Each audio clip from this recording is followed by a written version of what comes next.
Hello everyone, मैं हूँ हीना और आप देख रहे हैं लीगल परसेप्शन। आज की वीडियो में हम भारतीय संविदा अधिनियम में स्वतंत्र सहमति यानी फ्री कंसेंट को समझेंगे। वीडियो के लास्ट तक बने रहिएगा, बहुत ही इम्पॉर्टेंट टॉपिक है। तो आगे बढ़ने से पहले आपके लिए एक ज़रूरी इन्फॉर्मेशन। तो अगर आपको कॉन्ट्रैक्ट के नोट्स चाहिए तो आप स्क्रीन पर दिख रहे इस व्हाट्सएप नंबर पर मैसेज करके केवल 150 रुपीज़ में हिंदी लैंग्वेज में और सिंपल लैंग्वेज में कॉन्ट्रैक्ट के नोट्स ले सकते हैं। स्वतंत्र सहमति यानी फ्री कंसेंट। देखो, जब हमने अपनी पहली वीडियो में समझा था कि संविदा क्या होती है और वैध संविदा के लिए क्या क्या ज़रूरी शर्तें हैं, तो उसमें हमने एक पॉइंट ये भी डिस्कस किया था कि कॉम्पिटेंट पार्टीज़ यानी सक्षम पक्षकारों के अलावा कोई भी एग्रीमेंट कॉन्ट्रैक्ट तभी बनेगा जब उस कॉन्ट्रैक्ट के लिए जिन पार्टीज़ की सहमति ली गई है उनकी स्वतंत्र सहमति होनी चाहिए। यानी कि किसी एग्रीमेंट को कॉन्ट्रैक्ट में बदलने के लिए सक्षम पक्षकारों के साथ स्वतंत्र सहमति का भी होना ज़रूरी है। अगर उनकी सहमति स्वतंत्र नहीं है, अगर उनकी सहमति फ्री नहीं है, उनकी कंसेंट किसी दबाव में आकर या उन्हें डराकर धमकाकर उनसे उनकी सहमति ली गई है किसी कॉन्ट्रैक्ट के लिए, तो वो बिल्कुल भी कॉन्ट्रैक्ट वैलिड नहीं होगा। तो यही बात यहाँ पर कही गई है। सेक्शन 10 हमें यहाँ पे पढ़ना होगा कि वो सारे करार संविदा है जो सक्षम पक्षकारों की स्वतंत्र सहमति से विधिपूर्ण प्रतिफल के लिए, यानी जो आप कंसिडरेशन दे रहे हो वो वैलिड होना चाहिए, आपका जो ऑब्जेक्ट है वो भी वैलिड होना चाहिए और उसे स्पष्ट रूप से शून्य घोषित ना किया गया हो। तो ये सारे पॉइंट हम पहली वीडियो में भी डिस्कस कर चुके हैं। ये जो हमारा सक्षम पक्षकार है ये हम पहले ही ऑलरेडी एक वीडियो में डिस्कस कर चुके हैं। आज की वीडियो में डिस्कस करेंगे स्वतंत्र सहमति के बारे में। अब स्वतंत्र सहमति को समझने से पहले ये समझो कि सहमति यानी कि कंसेंट क्या होता है। तो जब दो या दो से ज़्यादा व्यक्ति, दो व्यक्ति या दो से ज़्यादा व्यक्ति एक ही बात पर एक ही भाव से आपस में करार करते हैं या समझौता करते हैं, मतलब उनका जो भाव है ना, उनका एक तो उनकी इंटेंशन मिलनी चाहिए, उनका भाव आपस में मिलना चाहिए और वो उस बात पर अगर एक ही बात पर एक ही भाव से सहमत हैं तो उसको उनकी सहमति कहा जाएगा। और जब वो एक ही भाव से कोई एग्रीमेंट करते हैं तो माना जाएगा कि उनकी उस कार्य को, उस करार को, समझौते को करने में उनकी सहमति है। सहमति को समझने के बाद अब आते हैं अपने आज के कॉन्सेप्ट पर। हमारा सबसे इम्पॉर्टेंट कॉन्सेप्ट है फ्री कंसेंट। फ्री कंसेंट यानी कि स्वतंत्र सहमति। भारतीय संविदा अधिनियम की जो धारा 14 है वो हमें बताती है कि कोई भी सहमति कब स्वतंत्र सहमति नहीं होगी। इसके लिए हमें अलग अलग सेक्शंस को पढ़ना होगा। जैसे सेक्शन 15 ये बताता है कि अगर कोई सहमति परपीड़न से ली गई है तो वो स्वतंत्र सहमति नहीं होगी। इसी तरीके से धारा 16 यानी कि सेक्शन 16 हमें बताता है कि अगर वो असम्यक असर डालकर ली गई है तो वो भी सहमति स्वतंत्र नहीं मानी जाएगी। इसके बाद आता है कपट, जो धारा 17 में दिया गया है, यानी कि किसी से फ्रॉड करके। सेक्शन 18 यानी कि जो धारा 18 है वो हमें बताती है मिथ्या व्यपदेशन, जिसे हम मिस रिप्रेजेंटेशन या दुर्व्यपदेशन के नाम से भी जानते हैं।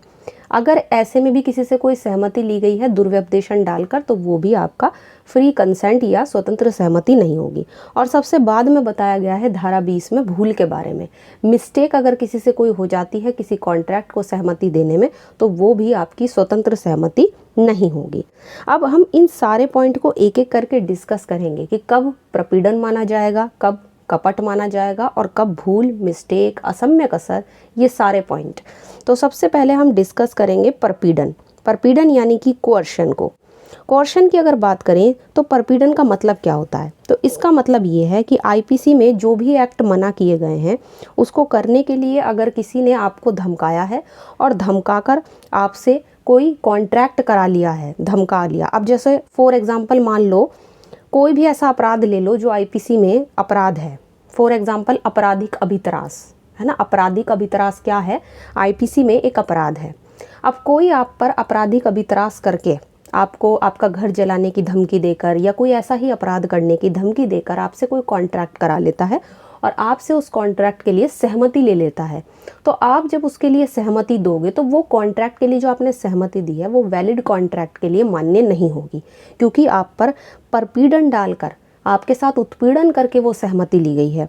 और सेक्शन 15 यही कहता है इंडियन कॉन्ट्रैक्ट एक्ट का कि अगर कोई आपसे ऐसा कार्य कराता है या कराने की धमकी देता है जो भारतीय दंड संहिता के द्वारा निषिद्ध है, यानी कि आईपीसी में प्रोहिबिटेड है, या किसी व्यक्ति पर प्रतिकूल प्रभाव डालने के लिए, किसी पर गलत प्रभाव डालने के लिए किसी संपत्ति का विधि विरुद्ध निरोध करता है। किसी की प्रॉपर्टी है, आपने उसको इनवैलिड तरीके से, विधि विरुद्ध रूप से उसको निरोध कर लिया है ना, उसको बंद करके रख लिया है, या निरोध करने की धमकी देकर आपने उससे कोई कॉन्ट्रैक्ट करा लिया है, तो इसको माना जाएगा कि आपने उसके साथ परपीड़न कराया है।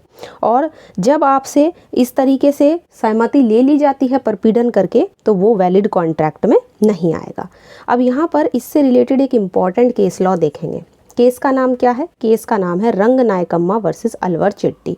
यहाँ पर इस केस में होता क्या है कि एक स्त्री के पति की डेथ हो जाती है। अब यहाँ पर डेथ के समय क्या होता है कि उसके जो रिलेटिव्स होते हैं, जो रिश्तेदार वगैरह होते हैं, वो उसको धमकी देते हैं, उसको धमकाते हैं कि अगर वो एक लड़के को गोद नहीं लेगी तो उसके जो हस्बैंड का जो डेड बॉडी है, जो मृत शरीर है, उसको हटाने नहीं देंगे वो, मतलब वो अड़के खड़े हो गए वहाँ पे। तो उसने क्या किया, उन सब के प्रेशर में आके, कोर्शन में आकर, दबाव में आकर एक लड़के को गोद ले लिया।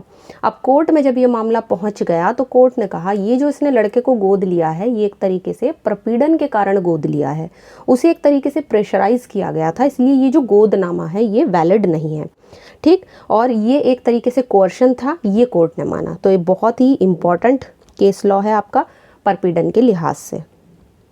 इसके बाद हमारा नेक्स्ट पॉइंट है असम्यक असर, यानी कि अनड्यू इन्फ्लुएंस, जो दिया गया है इंडियन कॉन्ट्रैक्ट एक्ट की धारा 16 में। ये हमें बताता है कि जब दो पक्षकारों के बीच में संबंध कुछ इस तरह के होते हैं कि उनमें से एक पक्षकार अपने उस प्रभाव का यूज़, अपने उस इन्फ्लुएंस का यूज़ दूसरे की इच्छा को अधिशासित करने की स्थिति में होता है, तब उसको कहा जाएगा कि उसने उस पर गलत असर डाला है। असम्यक असर का मतलब क्या होता है? किसी को गलत तरीके से इन्फ्लुएंस करना। और ऐसे बहुत सारे केसेस आपको मिल जाएंगे जिसमें अनड्यू इन्फ्लुएंसेस के कारण लोग पता नहीं कितने कॉन्ट्रैक्ट कर लेते हैं, और कुछ लोग क्या करते हैं, अनड्यू इन्फ्लुएंस डालकर, असम्यक असर डालकर गलत फ़ायदा उठा लेते हैं, और गलत फ़ायदा उठाकर सामने वाले से कॉन्ट्रैक्ट करा लेते हैं, ठीक। अब इस तरह के रिलेशन कौन कौन से हो सकते हैं, इसको हम एग्जाम्पल के तौर पे देख सकते हैं। फॉर एग्जाम्पल, जैसे पेरेंट्स हैं और बच्चा है ना, पेरेंट्स बच्चा, इस तरीके के रिलेशन हो सकते हैं। या हस्बैंड वाइफ में भी ऐसे रिलेशंस देखे जा सकते हैं कि वो एक दूसरे की इच्छा को अधिशासित कर सकते हैं। थर्ड, कोई डॉक्टर और पेशेंट के बीच में भी ऐसा रिलेशन हो सकता है ना, डॉक्टर किसी को कोई गलत इन्फ्लुएंस डाल के उससे कोई कॉन्ट्रैक्ट अगर इस तरीके का करा ले, या कोई गुरु और शिष्य, टीचर और उसका जो भी शिष्य होता है। तो यहाँ पर यही सारे पॉइंट दिए गए हैं कि अगर कोई व्यक्ति किसी पर गलत असर डालकर उससे कॉन्ट्रैक्ट करा लेता है तो वो भी एक वैलिड कॉन्ट्रैक्ट की शर्त को ब्रीच माना जाएगा, कि इसमें वैलिड कॉन्ट्रैक्ट के लिए ये फ्री कंसेंट या स्वतंत्र सहमति नहीं है। अब यहाँ पे कुछ एक इम्पॉर्टेंट केस लॉ भी हमें देखना है। केस का नाम है मनु सिंह वर्सेस उमा दत्त, 1890 का केस है, और अनड्यू इन्फ्लुएंस से रिलेटेड सारे कॉन्सेप्ट को आपके क्लियर कर देगा। देखो, सबसे पहले इस केस में होता क्या है कि एक आध्यात्मिक गुरु, मतलब जो डिफेंडेंट था वो एक गुरु था और उनका एक शिष्य था। अब उसने उस शिष्य से, जो कि प्लेंटिफ था, वादी था, उसने उससे कहा कि तुम अपनी सारी की सारी प्रॉपर्टी का जो दान है मुझे दे दो, मतलब तुम मुझे अपनी सारी प्रॉपर्टी एज अ गिफ्ट दे दो। अगर तुम मुझे दे दोगे तो ऐसा करने से तुम्हें दूसरे जन्म में स्वर्ग मिलेगा। अब उस शिष्य ने क्या किया, उस असर में सारी की सारी प्रॉपर्टी जो है वो अपने गुरु को दे दी। और इस केस में ये माना गया कि गुरु ने वो जो असर, वो जो अनड्यू इन्फ्लुएंस यूज़ किया था अपने शिष्य पर, वो बिल्कुल गलत था। और इस तरीके से जो कॉन्ट्रैक्ट उन्होंने किया था कि सारी की सारी प्रॉपर्टी मुझे दे दो अपनी एज अ गिफ्ट और तुम्हें अगले जन्म में स्वर्ग मिलेगा, तो ये गलत असर था, इसे हम सही असर तो नहीं कहेंगे। तो इसलिए इसको अनड्यू इन्फ्लुएंस माना गया और जो डिफेंडेंट था उसको जिम्मेदार ठहराया गया। इसके बाद जो नेक्स्ट हमारा पॉइंट है वो है कपट, यानी कि फ्रॉड। जब हमने देखा कि फ्री कंसेंट के लिए कोई परपीड़न करेगा तो सेक्शन 15 में पढ़ना होगा, कोई अनड्यू इन्फ्लुएंस अगर डालता है तो उसके लिए सेक्शन 16 है। अब बात आती है सेक्शन 17 यानी धारा 17 की, जो हमें बताती है कपट या फ्रॉड के बारे में। यानी कि सिंपल वर्ड में अगर मैं आपको समझाऊं कि अगर आप किसी से कोई फ्रॉड करके उसकी कंसेंट ले लेते हो, उसकी सहमति ले लेते हो किसी कॉन्ट्रैक्ट के लिए, तो वो भी आपका कॉन्ट्रैक्ट वैलिड नहीं माना जाएगा। तो यहाँ पर सिंपल वर्ड में फ्रॉड के अंदर क्या क्या आता है, तो सेक्शन 17 ये बताता है कि वो सारे एक्ट आपके फ्रॉड के अंदर आएंगे जो यहाँ पर बताए गए हैं। सबसे पहले जो बात सच नहीं है उसका सुझाया जाना, यानी कि आपने सामने वाले को ऐसा सुझाव दिया जिसके बारे में आप जानते हो कि वो सच तो है नहीं, फिर भी मैं सामने वाले को सुझाव दे रहा हूँ। चलो इसको एग्जाम्पल से समझते हैं। मान लो ए ने बी को एक जूता बेचा, है ना, वो जूता बेचता है और वो जूते जो शूज़ है वो बेच रहा है। अब वो उससे कहता है कि ये तो बिल्कुल ओरिजिनल लेदर का बना हुआ है, जबकि ए को पता है कि जो जूता वो उसको बेच रहा है वो ओरिजिनल लेदर का नहीं है बल्कि नकली माल से बना हुआ है। तो ए को तो ये बात पता है, लेकिन बी को ये बात नहीं पता जिसको वो जूता बेच रहा है। तो यहाँ पे ए ने बी के साथ फ्रॉड किया है ना, उसने उसको विश्वास दिलाया, हालांकि वो बात सच नहीं है बट फिर भी उसने सामने वाले को विश्वास दिलाया कि ओरिजिनल लेदर का बना है। इसी तरीके से नेक्स्ट पॉइंट बताया गया है कि किसी तथ्य का ज्ञान या विश्वास रखने वाले व्यक्ति के द्वारा उस बात को सक्रिय रूप से छिपाया जाना, यानी कि जब कोई व्यक्ति किसी इम्पॉर्टेंट फैक्ट को या किसी इम्पॉर्टेंट बात को, बहुत ही ज़रूरी बात है, वो सामने वाले से छिपा लेता है ताकि वो बात जो उसने छिपाई है वो उसे कॉन्ट्रैक्ट करते समय बतानी चाहिए थी। अब इसको भी एग्जाम्पल से समझ लेते हैं। मान लो ए ने ए जो है उसने बी को बहुत बड़े डिफेक्ट वाली मोटरसाइकिल बेच दी, जिसे देखकर ये नहीं पता लगाया जा सकता कि वो ख़राब है। बाहर से तो वो बिल्कुल ठीक दिख रही है लेकिन अंदर से उसमें बहुत सारी खराबियां हैं। अब यहाँ पर ए ने उस सच बात को छिपाया, बी से छिपाया, तो इसलिए उसने बी से छिपाया है। यहाँ पर भी माना जाएगा कि ए ने बी के साथ फ्रॉड किया है। इसी तरह से थर्ड पॉइंट में बताया गया है कि कोई वचन जो पालन करने के आशय के बिना दिया गया हो, यानी आपने सामने वाले को ऐसा प्रॉमिस दिया है, ऐसा उससे वादा किया है जिसके बारे में आपकी निभाने की कोई इंटेंशन नहीं है, आप उस वादे को पूरा ही नहीं करोगे प्रॉमिस को, फिर भी आपने सामने वाले से ऐसा प्रॉमिस कर लिया।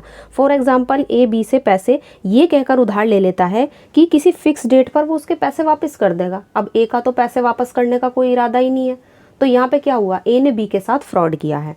फोर्थ पॉइंट ये बताता है कि कोई प्रवंचना योग्य अन्य कार्य करना, यानी कि कोई भी ऐसा कार्य जिससे आप सामने वाले के साथ चीटिंग या छल या कपट करना चाहते हो।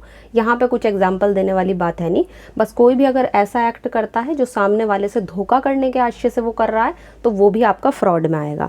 नेक्स्ट है कोई ऐसा कार्य या कोई ऐसा ओमिशन या लोप करना जिसको कपटपूर्ण होना विधि द्वारा घोषित करे।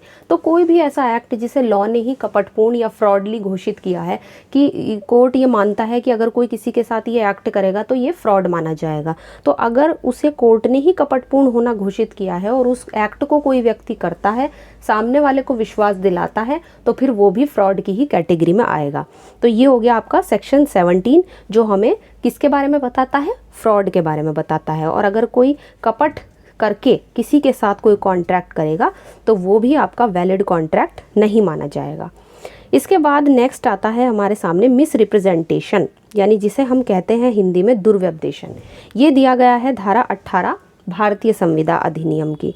इसमें बताया गया है कि दुर्व्यपदेशन के अंदर क्या क्या आते हैं। तो पहले इसके पॉइंट पढ़ लेते हैं, एक एक करके समझेंगे। उस बात का जो सच नहीं है इस तरह से किया गया निश्चायक प्रख्यान जो उस व्यक्ति की जो उसे करता है उसकी जानकारी से समर्थित ना हो। अब देखो इसका मतलब क्या हुआ, इसका मतलब यह है कि आपने सामने वाले को कोई गलत चीज़ बताई, लेकिन उस गलत चीज़ के गलत होने के बारे में आपको भी पता नहीं है कि ये गलत है, और ना ही आपकी धोखा देने की सामने वाले को कोई इंटेंशन है। आप खुद ही नहीं जानते कि आप जो सामने वाले को रिप्रेजेंट कर रहे हो चीज़, या जो चीज़ आप सामने वाले को दर्शा रहे हो वो मिस रिप्रेजेंटेशन कहलाएगा। तो यही बात इसमें बताई गई है कि जो बात सच नहीं है आप उसका इस तरीके से व्याख्यान कर रहे हो, इस तरीके से उसका बढ़ावा कर दे रहे हो, उसको बढ़ा चढ़ा के बता रहे हो कि आपको भी पता नहीं है कि वो चीज़ सच नहीं है। तो यहाँ पे आपकी कोई गलती नहीं हुई, लेकिन माना जाएगा मिस रिप्रेजेंटेशन आपने किया है। दूसरा है ऐसा कोई कर्तव्य भंग जो प्रवंचना करने के आशय के बिना उस व्यक्ति को जो उसे करता या उससे फायदा होने वाले व्यक्ति को ऐसा भुलावा देकर पहुंचाए जिससे उस पर प्रतिकूल प्रभाव पड़ता है। यानी कि आपने कोई ऐसी ड्यूटी को ब्रीच कर दिया, आपके ऊपर कोई ड्यूटी थी और आपने कोई ऐसा कर्तव्य भंग कर दिया जो आपका सामने वाले को धोखा देने के आशय के बिना आपने किया है। आपने अपना कर्तव्य भंग तो कर दिया बट आपका सामने वाले को धोखा देने का कोई आशय नहीं है, लेकिन फिर भी वो काम आपसे हो गया, तो उसको भी माना जाएगा कि आपने मिस रिप्रेजेंटेशन यानी दुर्व्यपदेशन किया है। और थर्ड पॉइंट है चाहे कितने ही सरल भाव से क्यों ना हो, करार के किसी पक्षकार से करार के बारे में कोई भूल कराना। तो तो आपने सरल भाव से किसी से सीधा सीधा किसी से कोई भूल करा दी जो समझौते की दोनों पार्टीज हैं उनमें से किसी से। तो यहाँ पर ये तीनों पॉइंट आपके मिसरिप्रेजेंटेशन में आते हैं। अच्छा, फ़र्क क्या होता है फ्रॉड और मिसरिप्रेजेंटेशन में? तो दोनों में सिर्फ इतना ही डिफरेंस होता है। फ्रॉड में तो हम जानते हैं कि सामने वाले को हम धोखा दे रहे हैं, लेकिन जो दुर्व्यपदेशन होता है, जो मिसरिप्रेजेंटेशन होता है, इसमें हमें पता नहीं होता। हम खुद भी उस बात पे ही विश्वास करते हैं कि जो हम सामने वाले को बता रहे हैं वो बात सही है, हमारी सामने वाले को धोखा देने की कोई इंटेंशन नहीं है। ठीक, हमें खुद भी पता नहीं होता। तो बस इतना ही फ़र्क है दोनों में, फ्रॉड में और दुर्व्यपदेशन में। इसके बाद नेक्स्ट जो पॉइंट आता है वो है हमारा भूल या मिस्टेक। अगर किसी से मिस्टेक से आपने सहमति ले ली कोई कॉन्ट्रैक्ट कराने के लिए, तो उसका क्या असर होगा वो भी यहाँ पर हम समझेंगे। तो सबसे पहले यहाँ पे ध्यान देने वाली बात यह है कि मिस्टेक या भूल के बारे में भारतीय संविदा अधिनियम में 3 सेक्शन में बात की गई है। सेक्शन 20, 21 और 22। ये जो तीनों धाराएं हैं ये हमें अलग अलग बात बताती हैं। पहली ये कहती है कि दोनों पक्षकारों की भूल के बारे में हमें बताती है। धारा 21 हमें बताती है विधि के बारे में, अगर कोई भूल कर देता है यानी मिस्टेक ऑफ लॉ के बारे में। और तीसरी है एक पक्षकार की तथ्य के बारे में भूल करना। तो 3 सेक्शंस हम देखते हैं जब हम भारतीय संविदा अधिनियम पढ़ते हैं। सबसे पहले ये समझो कि मिस्टेक का मतलब क्या होता है। तो इसका मतलब होता है गलती, यानी कि आपने जानबूझ के नहीं की, आपसे हो गई। अब ये जो मिस्टेक, ये जो गलती आपसे हुई है, ये भी 2 तरह की होती है। एक होती है मिस्टेक ऑफ फैक्ट यानी कि तथ्य की भूल जिसे हम कहते हैं, और दूसरा होता है मिस्टेक ऑफ लॉ जो कहते हैं हम क्या, किस नाम से हम जानते हैं, विधि की भूल, यानी कि मिस्टेक ऑफ लॉ, आपसे लॉ की भूल हो गई। तो यहाँ पे जो मिस्टेक ऑफ लॉ है यानी कि जो विधि की भूल है वो भी 3 तरह की होती है।